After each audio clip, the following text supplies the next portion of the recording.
Okay, folks, we're just going to do a little quick walk around and first impression of the new Ulterra Quest trolling motor 45-inch shaft. Now, I've already had this motor out once just a couple of days ago, but I just wanted, for those who may be interested in finding out more information about this motor, there's not much on YouTube right now, but we're going to put this up there. And I realize it's not an on-the-water review. And it's really not a complete review of the motor. It's just my initial impression. Number one, this thing is a freaking beast. It's been beefed up. It's heavy. It's 105 pounds in weight. So you better have a good mounting setup when you put this thing down on your boat. That's a fact. Now, I bought the quick release plate. Get over here and show it to you. Now, as you can see, all I got to do is pull that pin and pull that right out and the motor comes off, which that's nice, but that was wasted money, and I'm gonna tell you why it's wasted money. This motor, I was thinking before I purchased this motor, I had a pre-order in on this motor. It took a while to get it. It also has the, by the way, if I forget to mention, it has the Mega SI transducer on it, which I couldn't get the regular chirp one because they're still not in stock yet anywhere. And the thing about this, I won't use it. I wouldn't use the chirp. Now I say that, I doubt if I'll ever use it. But anyway, you're gonna have to either get the Mega SI transducer on it or the chirp transducer for 2D sonar. But anyway, the reason I say the quick release plate, you don't really need that. For those of you who had the old Legacy Ulterra, and then, which I did, and then in 2018, I bought the newer model Ulterra. But both those Ulterras, especially the Legacy Ulterra, they would have problems with stowing. And let me tell you, the manual stow procedure on the Legacy Ulterra, and then the one that followed that, and now, if you look on Minn Kota's website, they have a non-Quest Ulterra, but it has all the GPS features that this motor has. But it's the old lift mechanism. It's not beefed up like this motor. This thing is a monster when it comes to the frame, the lift mechanism, and I'm going to demonstrate the lift, the stow and deploy here in a second. But this motor, reason I say this about the quick release plate, this motor, there's a catch right here. I think this is the one right here. And then you pull that up if it won't stow on you. And then there's a pin. I'll show you this pin right here. There's a push pin right there. You push that pin, you pull it out, you lift the motor up, you lay it back in the cradle. Much, much, much easier to do than what the old motors were like. That's a fact. And that's one of the reasons that I wanted this motor. I didn't, if you've ever had to do manual stow on the old Ulterras, you know that is a pain in the rear. And I had to do it a lot with the 2015 Legacy Ulterra, and had to do it a few times with the model I got in 2018, which was supposed to fix some of that, but it didn't fix anything. But we're going to deploy this. The thing about this motor, it is quiet as a church mouse. I'm talking about the motor itself. It's something else. So let's get this thing out here.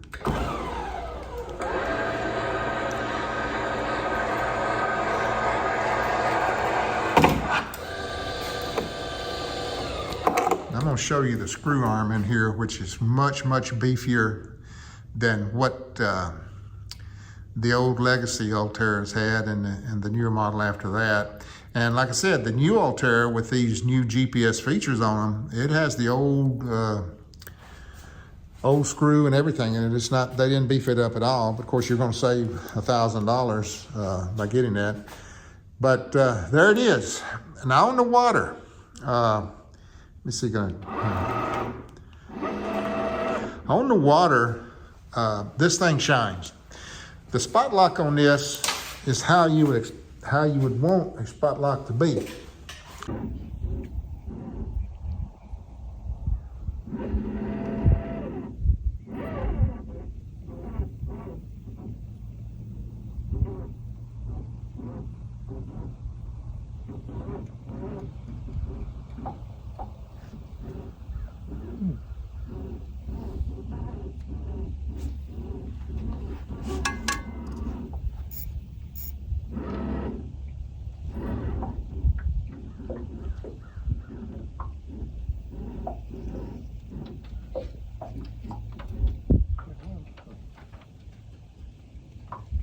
Get me out. You set it there, and I tested it out for about 3 hours this past Saturday. And I'm talking about, you know, the old Ulterras or the old Tarovas with spot lock, whatever, you know, ideally you would want to face it into the wind.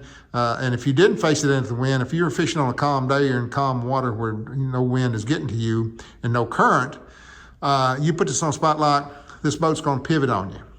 And you're going to have to constantly correct it. Well, this one doesn't do that. Now, like I said, I tested this out for about 3 hours. I put it on spot lock.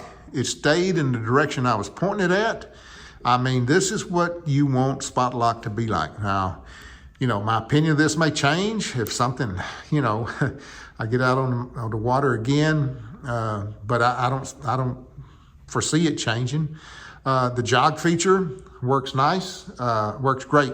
I'm talking about, you know, you hit it, go left or right. It moves me over. It spot locks, just I think it's 3 feet away or 5 feet away from where you were at.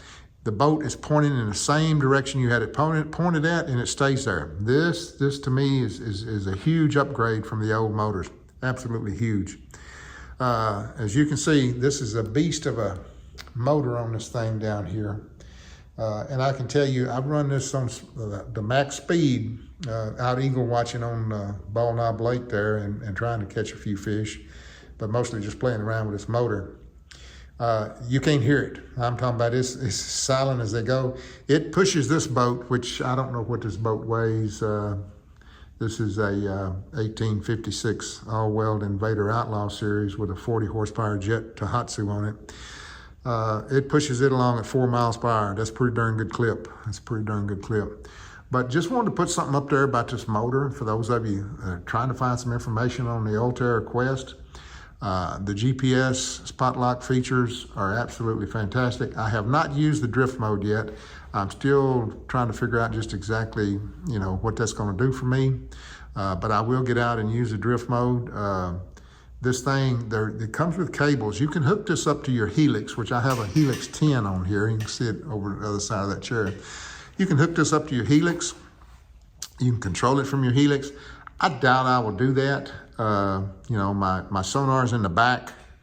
I mean, yeah, the cables can be run and all that. Matter of fact, I'd have to get an extension cable, but that's not a big deal other than it costs some money. But I'm not sure I'm going to do that. That's not the way I fish. I mean, I could, you know, I'm not going to say I won't. I don't like to use the word never. But, you know, this thing's going to keep me spot locked over some bluegill. It's going to keep me spot locked over a little riffle down below in a trout stream where I can cast into the riffle. I mean, you know, I am so excited about using this motor. So anyway, folks, if you're on the fence about to get this or not, I can tell you the mechanics have been beefed up tremendously. I don't know if I told you, but the footprint of this thing, this thing is, I think it's 10.5 inches wide. It's solid as a rock. I mean, my other motor, you know, I was always scared. You know, every time I went out, hey, this thing is going to lock up and not stow. And, you know, and I know a lot of people had the Ulterras. They've never had any issues with them, but a lot of people have had issues with them. But I think those issues are all finally fixed, and I'm happy to have this motor. So anyway, if you got any questions about this motor, let me know. Like I said, I've used it for about 3 hours. I should have done some video on the water, but I was more interested in getting my new boat out and testing out the big motor, the trolling motor, the sonar, make sure everything was set up right, which it is. It's set up good. And So maybe when the weather gets a little bit better again, I can get out on the water and do some videos of how this thing spot locks and how the jog feature works and how the drift feature works. But anyway, folks, I'm telling you, if you're gonna buy an Ulterra, to me, this is the one to get.